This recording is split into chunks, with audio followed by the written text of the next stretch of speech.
দুই ব্যক্তি এমন, যেই দুই ব্যক্তির নামাজ, রোজা, হজ, যাকাত সব আমল সমান। কোনো ব্যক্তির, এই দুই ব্যক্তির কোনো আমল কারো থেকে কম নাই, হুবহুব সেম। কিন্তু এই দুই ব্যক্তিকে জান্নাতের ভিতরে দেওয়া হলো। কিন্তু জান্নাতে যাওয়ার পরে দেখা গেল এক ব্যক্তির মর্যাদা আর এক ব্যক্তির মর্যাদা থেকে আকাশ পাতালের ব্যবধান। প্রশ্ন করা হলো, কেন এত ব্যবধান দুইজনের মধ্যে?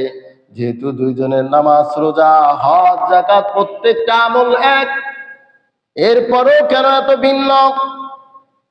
তাকে বলা হলো, এই দুইজনের মধ্যে যার চরিত্র উত্তম আখলাকের অধিকারী, তার মর্যাদা ওই ব্যক্তি থেকে আসমান জমিনের ব্যবধানের মতো। বলেন না সুবহানাল্লাহ।